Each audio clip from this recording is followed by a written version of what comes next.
నమస్తే. స్థానిక ఎన్నికలకు షెడ్యూల్ రిలీజ్ అయిపోయింది. మొన్ననే రిజర్వేషన్ల ఖరారు అయిపోవడం జరిగింది. ఈ రిజర్వేషన్లను సవాల్ చేస్తూ కొంతమంది కోర్టుకు వెళ్ళినటువంటి పరిస్థితి కనపడతా ఉంది. సో 9వ తారీఖున నోటిఫికేషన్, ముఖ్యంగా ఆ రోజు నుంచే నామినేషన్ల స్వీకరణ కూడా ఉన్నది. అసలు ఏం జరగబోతూ ఉన్నది? 9వ తారీఖు నోటిఫికేషన్లు ఏదైతే ఈ సంబంధించినటువంటి బీసీలకు కేటాయించినటువంటి రిజర్వేషన్ల ఆధారంగా ఎన్నికలు జరుగుతాయా, లేకపోయినట్లయితే కోర్టులో ఈ కేసు 8వ తారీఖు ఉంది కాబట్టి మరి ఏమైనా ఈ ఎన్నికలకు ఏమైనా బ్రేక్ పడేటువంటి అవకాశం ఉంటుందా? అనేక రకాలైనటువంటి సందేహాలు ఉన్నాయి. ఒక పక్కన బీసీలు కొంతమంది ఏమో ఈ ఖచ్చితంగా బీసీలకు కేటాయించినటువంటి సీట్లలో 42% రిజర్వేషన్లతో ప్రభుత్వం ఎన్నికలకు వెళ్లేందుకు సిద్ధంగా ఉందని చెప్పేసి కొంతమంది చెప్తా ఉంటే, లేదు ఇది అసలు సాధ్యమయ్యేటువంటి జీవోనే కాదు, జీవో 9 అనేది కూడా ఇది కేవలం బీసీలను మభ్యపెట్టేందుకు తీసుకొచ్చినటువంటి జీవోనే అని చెప్పేసి కూడా కొంతమంది దాంట్లో కొన్ని తప్పులు వెతుకుతూ ఉన్నటువంటి పరిస్థితి కనబడతా ఉంది. అసలు ఏం మాట్లాడుతారు బీసీ సంఘాలకు సంబంధించిన నాయకులు, ఏం మాట్లాడతారు అనేది కూడా ఒకసారి మాట్లాడేటువంటి ప్రయత్నం చేద్దాం. మనతో పాటు బీసీ సంక్షేమ సంఘం జాతీయ అధ్యక్షుడైనటువంటి జాజుల శ్రీనివాస్ గౌడ్తో అన్న చెప్పండి, ఏంటిది ఈ యొక్క జీవో 9 అనేది అసలు కోర్టులో నిలబడేటువంటి అవకాశం ఉంటుందా? మీరు మొదటి నుంచి కూడా ప్రభుత్వం ఖచ్చితంగా చిత్తశుద్ధితో ఉన్నదన్నటువంటి అభిప్రాయాన్ని వ్యక్తం చేసుకుంటూనే సో ఎవరు కూడా వెళ్ళొద్దు, కోర్టుకు వెళ్ళొద్దు అని చెప్పేసి హెచ్చరించినటువంటి పరిస్థితి కనబడతా ఉంది. అయినప్పటికీ కూడా ఒకరిద్దరు రెడ్లు కూడా కోర్టుకు వెళ్ళి ఈ జీవో 9 కొట్టేయాలని చెప్పేసి కూడా వాళ్ళు కోర్టుకు వెళ్ళినటువంటి పరిస్థితి కనబడుతుంది. ఈ జీవో విషయంలో ఏం చెప్పదలుచుకున్నారు? జీవో నిలబడుతుందా? 42% రిజర్వేషన్లు ప్రభుత్వం కేటాయించినటువంటి సీట్లలో మళ్ళీ బీసీలు పోటీ చేసేటువంటి అవకాశం ఉందా? ఏం జరగబోతా ఉంది? అంటే మొదటి నుంచి మనం చూస్తున్నాం, గత 22 నెలలుగా ఈ వ్యవస్థే బీసీలకు వ్యతిరేకంగా ఉంది. ప్రతి అడుగడుగున బీసీలు అంటేనే పచ్చి పులుసు కంటే పలచగానే చేస్తారు. ఇలా నేను అంటున్నా, ఇతర సామాజిక వర్గాలకు ఇదే విధంగా చేస్తే ఊకుంటారా? చీరి చింతకు కడతారు. ఇలా బీసీల కులగణన విషయంలో పోరాటం చేయవలసి వచ్చింది. అసెంబ్లీలో బిల్లు పెట్టేటప్పుడు పోరాటం చేయవలసి వచ్చింది. అసెంబ్లీలో చట్టం చేసేటప్పుడు పోరాడవలసి వచ్చింది. 9th షెడ్యూల్లో పెట్టాలని ఢిల్లీ దాకా పోయి పోరాటం చేయవలసి వచ్చింది. చివరికి ఇలా న్యాయస్థానాలను అడ్డం పెట్టుకుని న్యాయస్థానాల ద్వారా ఇలా బీసీ రిజర్వేషన్లను గండిగొట్టి బీసీల నోటికాడి ముద్దను గుంజేసుకొని బీసీలను రాజకీయంగా అణిచివేయాలని ప్రయత్నం చేస్తారు. అందులో భాగంగానే రెడ్డి జాగృతి అధ్యక్షుడు అనే ఒక ఫిగర్ను ముందు పెట్టి ఆయన వెనకాల ఎంతోమంది ఉండి దీన్ని నడిపిస్తున్నారు. దానికి ప్రత్యక్ష ఉదాహరణే ఇవాళ కనీస అవగాహన, రిజర్వేషన్ల మీద అవగాహన లేనటువంటి అదేవిధంగా రెడ్డిలకు అన్యాయం జరగకుండా వారి కోట బీసీలకు రాకపోయినప్పటికీ రెడ్డి సామాజిక వర్గానికి సంబంధించిన మాధవరెడ్డి అనే ఆయన కేసేస్తే కోర్టుకు హాలిడే ఉన్నప్పటికీ కూడా హౌస్ మోషన్ పిటిషన్ వేయించి 2 డివిజన్ బెంచ్, 2 గౌరవ న్యాయమూర్తుల బెంచ్ని నియమించి ఆ రోజు ఒక సీన్ క్రియేట్ చేశారు. ఇలా ఈ జీవో చిత్తు కాగితం లాంటిది. అసలు ఈ జీవో కోర్టుకు పోతే ఉన్న పలంగా ఆ నిమిషమే కొట్టుడు పోతుంది. అసలు ఈ జీవో తుమ్మితే ఊసిపోయే ముక్కు లాంటిదని ప్రచారం చేసి, ఆ ప్రచారం చేసేది ఎవరు? మా దాంట్లో ఉన్నటువంటి వాళ్ళే కొంతమంది బీసీ వ్యతిరేకులు, ఏదైతే రిజర్వేషన్ల వ్యతిరేకులు పనిగట్టుకొని బీసీల యొక్క బతుకులను ఆగం చేయడానికి, రిజర్వేషన్ తగ్గించడానికి ప్రయత్నం చేస్తున్నారో వాళ్ళ చేతికి ఆయుధంగా వీళ్ళు మారిపోతున్నారు. అందువల్లనే ఈ వ్యవస్థనే వ్యతిరేకంగా ఉందంటే మా దాంట్లో ఉన్నటువంటి వాళ్ళు కూడా కొంతమంది ఈ కేసు ఇట్లా కొట్టుడు పోయింది, ఆ కేసు అట్లా కొట్టుడు పోయింది, అన్ని కేసులు అట్లా పోయింది. ఒక మనిషిని ఇలా ఒకరు చంపడానికి వచ్చినప్పుడు చివరి వరకు ప్రయత్నిస్తాడు, వీరుని లెక్క పోరాడతాడు తప్ప ఎట్లా చంపుతాడని చెప్పి తలకాయ వాని ముందర పెడతాడా? వంగి సరే నరుకుని నాయన అంటాడా? కాబట్టి ఇది చివరి వరకు వీరుని లక్షణం ఏంది? చివరి వరకు పోరాటం చేయాలి, చివరి వరకు శత్రువుని ఎదుర్కోవాలి, శత్రువుతోటి యుద్ధం చేయాలి.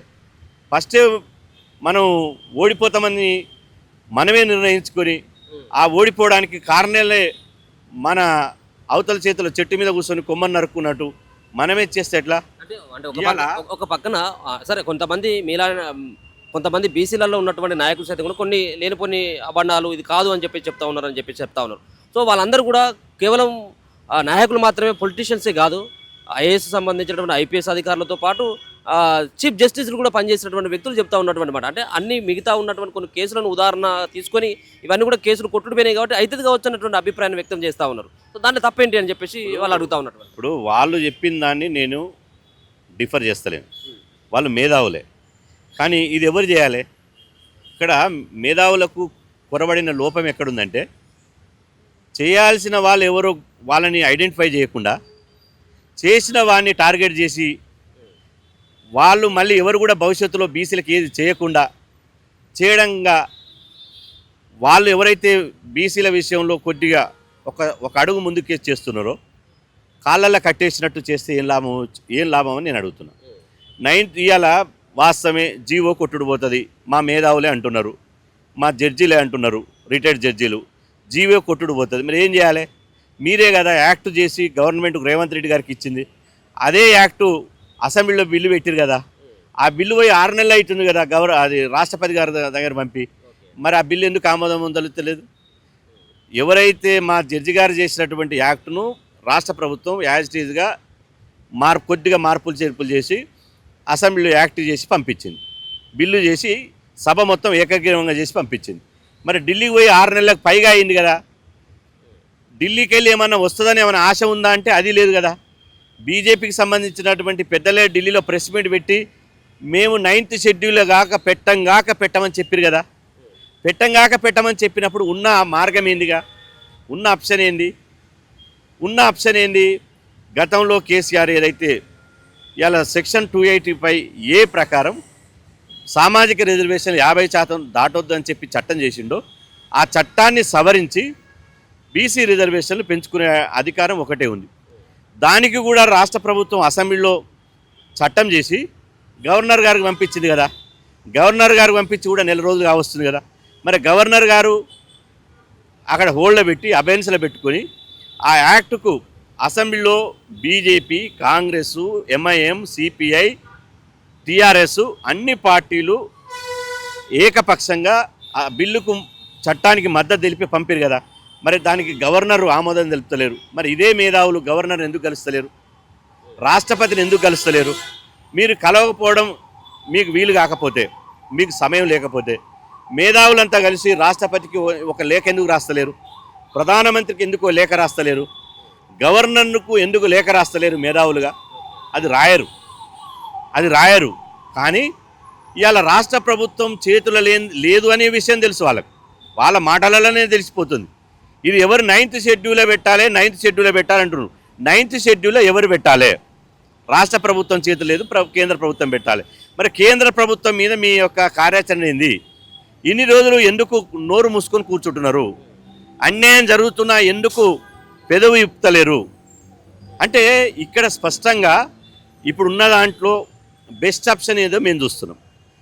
ఇవాళ మేము ముందుగా తనేది ఇవాళ ఇందిరాసాని కేసులో 50% దాటొద్దు, కృష్ణమూర్తి కేసులో 50% దాటొద్దు, గవాలి కేసులో 50% దాటొద్దు అన్నారు. ఆ కేసుల సందర్భం లోపల కులగణన చేయలేదు, డెడికేషన్ కమిషన్ వేయలేదు. ఇవాళ ఏమంటాడు, ఈ ముందు చేసేది వెనక చేసి ముందు చేశారు. డెడికేషన్ కమిషన్ వేయాలని హైకోర్టే కదా జడ్జిమెంట్ ఇచ్చింది. హైకోర్టు జడ్జిమెంట్ ఇచ్చినాకనే కదా డెడికేషన్ కమిషన్ వేసింది. ఇవాళ డెడికేషన్ కమిషన్ వేసినాక కులగణన చేశారు, దాని మీద నిపుణుల కమిటీ చేశారు. దాని తర్వాత రాష్ట్ర ప్రభుత్వం అధికారికంగా బీసీల జనాభా 56.34% ఉందని తేల్చింది. మొన్న హైకోర్టులో జరిగినటువంటి సందర్భం లోపల విచారణ లోపల సమాజం అంతా చూసింది. సమాజం అంతా చూసినప్పుడు హైకోర్టు ఏం చెప్పింది? హైకోర్టులో విచారణ ఏం జరిగింది? గౌరవనీయ హైకోర్టు న్యాయమూర్తి గారు ఒక మాట అన్నాడు, చాలా బంగారం లాంటి మాట అన్నాడు. విద్యా ఉద్యోగాల 50% దాటితే మెరిట్ దెబ్బతింటుందని అభిప్రాయపడవచ్చు, కానీ రాజకీయాలలో ప్రాతినిధ్యం లేనటువంటి సమాజానికి ప్రాతినిధ్యం కల్పించడానికి ఆ రాష్ట్ర ప్రభుత్వం అసెంబ్లీలో ఏకగ్రీవంగా అన్ని పార్టీల ఆమోదంతో చట్టం చేసుకుంటే మాకేం అభ్యంతరం లేదు, చట్టం చేయొచ్చు అని పిటిషన్ ప్రశ్నించింది. చట్టం చేస్తే నీకు వచ్చే నష్టం ఏముందని ప్రశ్నించింది. అదే సందర్భంలో ఒకటి హైకోర్టు పదే చెప్పినటువంటి ఏంటంటే, గవర్నర్ గారు ఎందుకు దీన్ని అసెంట్ ఇవ్వలేదు, ఎందుకు గవర్నర్ గారు ఆమోదం లేకుండా మీరు జీవో తీసిరు అన్నారు. మరి గవర్నర్ ఆమోదం లేకుండా నెల రోజులు చూసినా గవర్నర్ గారి నుంచి ఉలుకు పలుకు లేదు. ప్రభుత్వం తరపు నుంచి అఖిలపక్ష పార్టీలు కలిశారు, బీసీ సంఘాల నుంచి మేము కూడా అపాయింట్మెంట్ లెటర్కు పెట్టినాము గవర్నర్ గారికి, మాకు అపాయింట్మెంట్ ఇవ్వడం లేదు. కాబట్టి ఈ సందర్భం లోపల హైకోర్టు సెప్టెంబర్ 30 లోపు ఎన్నికలు జరపాలని చెప్పింది. ఇంకొక వైపు గత 22 నెలలుగా గ్రామీణ ప్రాంతాలలో ఎన్నికలు లేక అస్తవ్యస్తం అయిపోయినాయి. మనం హైదరాబాద్లో కూర్చొని మాట్లాడితే ఇది కరెక్ట్ కాదు. గ్రామీణ ప్రాంతాల్లో ఎన్నికలు లేకపోవడం మూలంగా ఒక సర్పంచ్గా చేద్దామనుకున్నా, ఎంపీడీ చేద్దామనుకున్నా, జడ్పీడీ చేద్దామనుకున్నా, కౌన్సిలర్ చేద్దామనుకున్న ఒక బీసీ దానికి ప్రిపేర్ అయి ఉన్నాడు.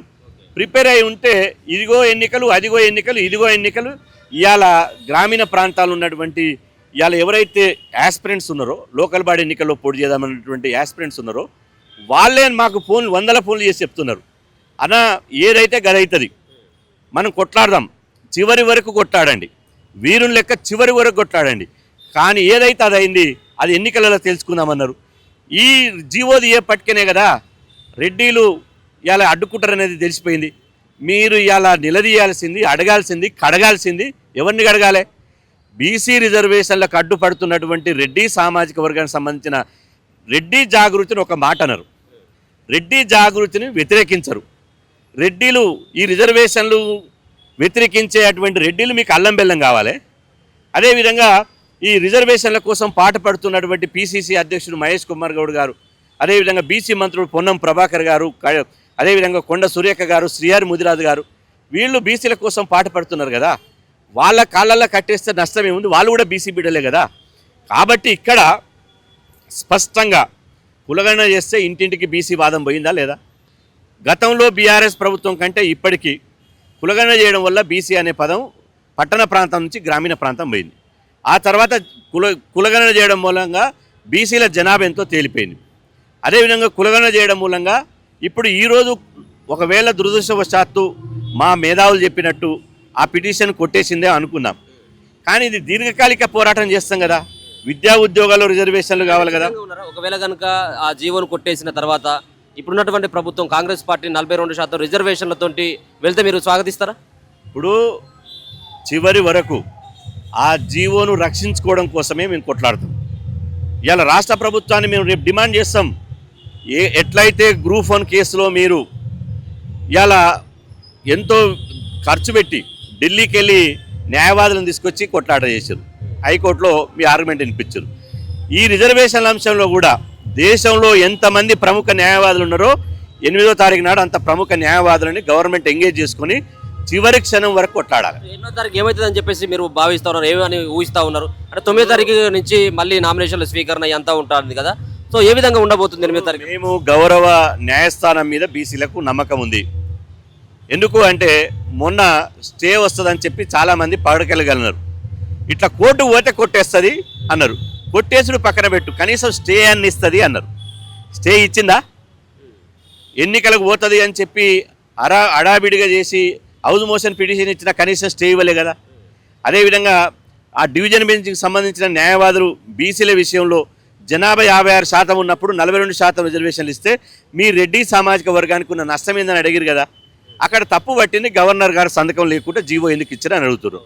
కాబట్టి ఇక్కడ ధర్మం న్యాయం బీసీల వైపు ఉంది. ఇక్కడ మాకు బీజేపీ, కాంగ్రెసా, బీఆర్ఎస్ఆ, ఎంఐఎంఆ, సిపిఐ మాకు అనవసరం. మా యొక్క బీసీ సంఘాల యొక్క లక్ష్యం 42% రిజర్వేషన్లు రక్షించుకోవడంలో మేము ఎవరినైనా కలుస్తాం, ఎవరితోటైనా పోరాటం చేస్తాం. మంచి చేసినప్పుడు ప్రభుత్వానికి మా కోసం చేస్తుంది కాబట్టి అండగా ఉంటాం. మంచి చేయనప్పుడు 42% రిజర్వేషన్ అమలు చేయనప్పుడు యుద్ధం ప్రకటిస్తాం. 100% నెగ్గుతుందనే నమ్మకం మాకున్నది. ఎందుకు అంటే గతంలో కేసులు ఏదైతే ఇప్పుడు ఇంతకుముందు ఇలా 3 కేసులు ఉన్నాయో, సుప్రీంకోర్టులో కేసులు ఉన్నాయో, ఆ సుప్రీంకోర్టులో కేసులు వేసినప్పుడు అప్పుడు కులగణన జరగలేదు, డెడికేషన్ కమిషన్ వేయలేదు, శాసన ప్రక్రియ ద్వారా ఇదంతా చట్టం చేయలేదు. కేవలం కేసీఆర్ చట్టం చేసిండు. ఏ చట్టం చేసిండు? వేకుగా చట్టం చేసిండు. ఆయన దగ్గర కులగణన వివరాలు లేవు, డెడికేషన్ కమిషన్ వేయలేదు, దాని మీద పబ్లిక్ ఒక డాక్యుమెంట్గా గవర్నమెంట్ ఒక డాక్యుమెంట్ రిలీజ్ చేయలేదు, నిపుణుల కమిటీ లేదు. 22 నెలలుగా ఇదంతా ప్రక్రియ చేసింది కాబట్టి మొన్న జరిగినటువంటి హైకోర్టులో జరిగినటువంటి హౌస్ మోషన్ పిటిషన్లో రిజర్వేషన్ వ్యతిరేకులు ఎవరైతే తమకు అనుకూలంగా తీర్పు వస్తుందని అనుకున్నారో అది రాలేదు. దీని వెనుక ఇంత కసరత్తు చేసిరు కాబట్టి రాలేదు. దీనికి చేసిన కసరత్తుని, దీన్ని చేసినటువంటి దాన్ని పరిగణలోకి తీసుకోకుండా మనం దొంగల చేతిలో ఆయుధాలు అయితే ఎట్లా? కొంతమంది బీసీలు సైతం కూడా అంటే కావద్దన్నటువంటి ఉద్దేశంతో ఉన్నారని చెప్పేసి భావిస్తా ఉన్నారు. ఇప్పుడు కావద్దనేది కాదు, కొంతమందికి వ్యక్తిగతమైనటువంటి ప్రయోజనాలు ఉంటాయి. వాళ్ళకు వ్యక్తిగతమైనటువంటి ప్రయోజనాలు దక్కినప్పుడు వైఎస్ జగన్మోహన్ రెడ్డి మా పూలే అంబేద్కర్ల ప్రతిరూపమే వైఎస్ జగన్మోహన్ రెడ్డి అన్నారు. ఎందుకు? వాళ్ళకు వ్యక్తిగతంగా ఒక చైర్మన్ పదవి, చిన్న చైర్మన్ పదవి ఆంధ్రప్రదేశ్లో పక్క రాష్ట్రంలో ఇచ్చారు కాబట్టి జగన్మోహన్ రెడ్డి మా పూలే అంబేద్కర్ అన్నారు.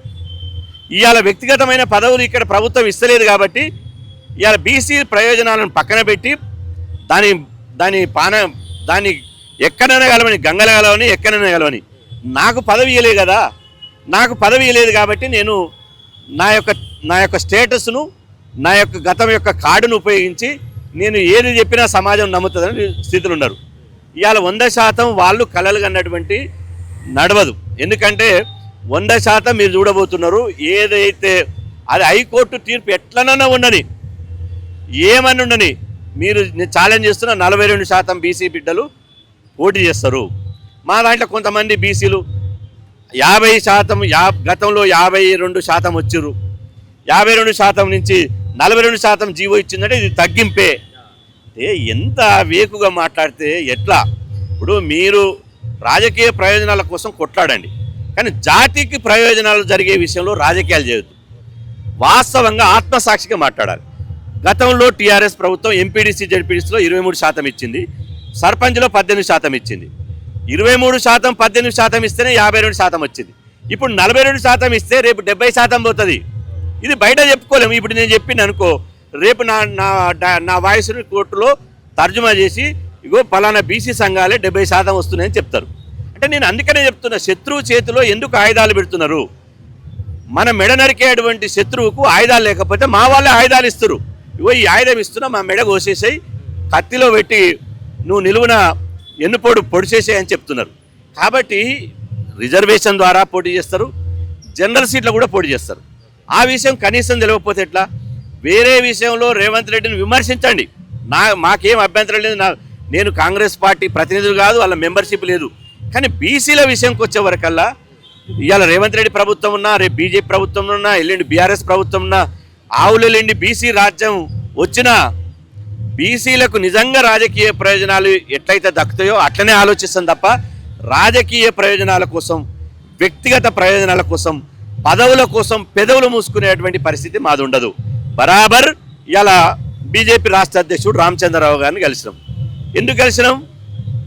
కోర్టులో పదే గవర్నర్ సంతకం లేదు కాబట్టి ఈ చట్టానికి, ఈ జీవోకు విలువ ఉంటుందా అని అదే అడిగింది. ఫస్ట్ 50% రిజర్వేషన్ పక్కన పెట్టు, ప్రభుత్వం తీసినటువంటి జీవోకు వ్యాలిడిటీ ఉండాలంటే గవర్నర్ గారి యొక్క ఆమోద ముద్ర ఉండాలి. గవర్నర్ గారి ఆమోదం లేకుండా మీరు ఎట్లా చేసిరు అన్నారు. కాబట్టి మేము ఇప్పుడు రామచంద్రరావు గారితో సుమారు గంట సేపు చర్చలు జరపడం జరిగింది. రామచంద్రరావు గారు మేము జరిపిన చర్చలతో అంగీకరించాడు. నేను చెప్పిన అన్న, మీరే ఢిల్లీలో కేంద్ర ప్రభుత్వం 9th షెడ్యూల్లో పెట్టదని మీరు చెప్పారు. సరే, అది పక్కన పెట్టండి, అది దీర్ఘకాలికంగా పోరాటం చేస్తాం. కేంద్రంలో 9th షెడ్యూల్ ఎట్ట పెట్టుకోవాలో మాకు తెలుసు, ఆ పోరాటం అలాగే చేస్తాం. కానీ రాష్ట్ర ప్రభుత్వం, గత టీఆర్ఎస్ ప్రభుత్వం చేసినటువంటి పంచాయతీరాజ్ చట్టాన్ని సవరించి సెక్షన్ 285 ప్రకారం మీరు సవరించి ఇస్తే ఈ రాష్ట్రంలో రిజర్వేషన్ నిలబడే అవకాశం ఉందని మీరే చెప్పారు కదా. కాబట్టి గవర్నర్ దానికి కూడా ఆమోదం వెళ్తలేదు. గవర్నర్ గారి యొక్క గమ్మత్ ఎట్లయితే ఉందంటే, బిల్లు చేసినప్పుడు, అసెంబ్లీలో బిల్లు చేసినప్పుడు 42% మీద ఢిల్లీకి పంపించేటప్పుడు, రాష్ట్రపతి పంపించినప్పుడు సంతకం చేశాడు. కానీ చట్టం చేసి పంపిస్తే మాత్రం సంతకం చేస్తలేడు. మరి ఇదెక్కడ, ఈ కిటికీ ఎక్కడుంది? మరి ఆ కిటికీ ఎవరి చేతిలో ఉందో తెలియదు. మీరు కిషన్ రెడ్డి గారు, లక్ష్మణ్ గారు, బండి సంజయ్ గారు, బీజేపీ ప్రతినిధుల బృందం గవర్నర్ గారిని కలవాలి, ఆ బిల్లు, ఆ చట్టం మీద సంతకం చేయించే బాధ్యత మీరు తీసుకోవాలని చెప్పిన వారు మా ఆర్గ్యుమెంట్కు అంగీకరించారు. వాస్తవమే, నేనే ఢిల్లీలో ప్రెస్ మీట్ పెట్టి ఆ చట్టాన్ని సవరించాలన్నా, ఆ చట్టం చేసినప్పుడు సందర్భం లోపల హైకోర్టులో కేసు జరిగిన సందర్భం లోపల నేను అవుట్ ఆఫ్ సీట్లో ఉన్నా, పూర్తి సమాచారం తెలియదు. మా పార్టీలో ఉన్నటువంటి పెద్దలందరితోటి కలిసి నేను ఖచ్చితంగా గవర్నర్ గారిని కలిసి ఆ చట్టాన్ని ఆమోద ముద్ర వేయించడానికి మా వంతుగా కృషి చేస్తామని చెప్పాడు. కాబట్టి మేము ఎందుకు ఇలా మేము తొక్కరాని గడప దొక్కుతున్నాం, ఎక్కరాని మెట్టు ఎందుకు ఎక్కుతున్నాం? మాకేమైనా రాజకీయ పార్టీ ప్రయోజనాలు ఉన్నాయా? బీసీ రిజర్వేషన్ల బిల్లు, బీసీ రిజర్వేషన్ల చట్టం అమలైతే మా బీసీ బిడ్డలకు 42% వస్తే ఇది ఒక చారిత్రాత్మక నిర్ణయం అవుతుంది. మా బీసీ బిడ్డలు పీఠాల మీద పాలకులుగా అవుతారు. పాలితులు ఉన్నటువంటి బీసీలు పాలకులుగా అవుతారు. ఆ పాలకులుగా రావడం కోసమే మా ప్రయత్నం అంతా చేస్తున్నాం తప్ప ఇవాళ మా పెద్ద మనుషులు అంటారు పాలాభిషేకాలు, అదేవిధంగా క్షీరాభిషేకాలు. నా జీవితంలో బీసీ సంఘాలుగా చెప్తున్నాం, ఏదో ఏసీ రూమ్లో కూర్చొని 2 పుస్తకాలు చదివి నేను మేధావి అనుకుంటే కాదు. మా జీవితంలో ఇంతవరకు ఒక్కరు కూడా పాలాభిషేకం చేయలేదు. పాలాభిషేకాలు, పుష్పాభిషేకాలు చేసినాం. ఎవరు చేసినాం? అంబేద్కర్కు, పూలేలకు మాత్రమే చేసినాము. అగ్రకులాల నాయకులకు గతంలో చేయలేదు. మా జీవితంలో ప్రాణం ఉండంగా, గొంతుల ప్రాణం ఉండంగా ఒక బీసీ ఉద్యమకారుడుగా ఎవ్వరికి పాలాభిషేకాలు పుష్పాభిషేకాలు చేయం. జీవో వస్తే బాధ్యత చెప్పినాం, ఇది బీసీల పోరాట విజయం అని చెప్పినాం. ఇది బీసీల పోరాట విజయం, ఎవరు చేసిందో కాదు, మేము పోరాడి సాధించుకున్నామని చెప్పినాం. కాబట్టి మేము పోరాడుతాం. ఇవాళ కొంతమంది అంటారు మన రాజ్యం రాని, మన రాజ్యం వచ్చినాక మనమే ఇచ్చుకోవచ్చు. అరే ఇప్పుడు ఆకలి అవుతుంది, కారం మెతుకులో పచ్చడి మెతుకులో తినాలి కదా. మనం రాజ్యం వచ్చినాక బిర్యానీ తిన్నాం, కానీ మన రాజ్యం వచ్చే లోపే ఈ కారం మెతుకులు పచ్చడి మెతుకులు వద్దంటే నడిచే శక్తి ఉండదు, కొట్టాడే శక్తి ఉండదు. కాబట్టి మా ఎత్తుగడలు మాకున్నాయి. ఎవరు చెప్తేనో, ఎవరు మాట్లాడితేనో 4 పుస్తకాలు చదివి నా అంతలో నేను మేధావిని కాలు మీద కాలేసుకొని కూర్చొని నేనే మేధావిని, నాకే తెలివి ఉంది, ప్రపంచంలో నేనే పుస్తకాలు చదివిన అనుకుంటే మేధావుల చరిత్ర, మేధావులు వాళ్ళు మేధావులు కాదు, మేధావులు మేస్తారు తప్ప ఆ మేధావితనం ఉండదు. ప్రజలు ఏమనుకుంటున్నారు, ప్రజల యొక్క నిజమైనటువంటి భావన ఏముంది, క్షేత్రస్థాయిలో ఏం నడుస్తుందో, ప్రజల నాడేముందో దాని తగ్గట్టు వ్యవహరించాలి తప్ప ఇవాళ మేము హైదరాబాద్లో ఏసీ రూమ్లో కూర్చొని 2 పుస్తకాలు రాసి 2 పుస్తకాలు విడుదల చేసి మేము మేధావులం అనుకుంటే అది పెద్ద తప్పు. మేము మేధావులు అనే వాళ్ళు, నిజంగా మేధావులు అనే వాళ్ళకు 100% గౌరవం ఇస్తాం, చేతులెత్తి నమస్కరిస్తాం. కానీ బీసీల విషయంలో దయచేసి శత్రువుకు ఆయుధంగా మారకండి అనేది నా విజ్ఞప్తి. సో మొత్తానికైతే జాజుల గారు కొన్ని ఇది సక్సెస్ కావడానికి ముందుగా 42% రిజర్వేషన్లు ఏ విధంగా సాధ్యపడతాయి అన్నటువంటి దానికి డెడికేషన్ కమిషన్ వేసింది, కులగణన కూడా చేసినాం కాబట్టి ఆ రిపోర్ట్ను కూడా గవర్నమెంట్ సమర్పించింది. కాబట్టి గతంలో ఇచ్చినటువంటి తీర్పులకు భిన్నంగానే ఇక్కడ వచ్చేటువంటి తీర్పు ఉంటుంది. ఖచ్చితంగా బీసీలకు 42% రిజర్వేషన్లు ఏ విధంగా అయితే ప్రభుత్వం అమలు చేస్తామని చెప్పిందో ఆ విధంగానే రేపు బీసీలు స్థానిక సంస్థల ఎన్నికల్లో 42% రిజర్వేషన్లతోటి వాళ్ళు బరిలోకి దిగేటువంటి అవకాశం స్పష్టంగా కనపడుతుంది. ఎవరైతే మాట్లాడుతూ ఉన్నటువంటి సోకాల్డ్ బీసీ మేధావులు అని చెప్పేసి మాట్లాడుతూ ఉన్నారో వాళ్ళు కేవలం పుస్తకాలు చదవగానే కాదు, మిగతా ఉన్నటువంటి కొంతమంది బీసీల్లో ఉన్నటువంటి కొంతమంది నాయకులు బీసీలను గందరగోళపరిచేటువంటి విధంగా మాట్లాడడం సబబు కాదన్నటువంటి అంశాన్ని సైతం కూడా జాజుల గారు తెలియజేస్తున్నటువంటి పరిస్థితి కనబడతా ఉంది. చూస్తూనే ఉండండి మన తొలి వెలుగు.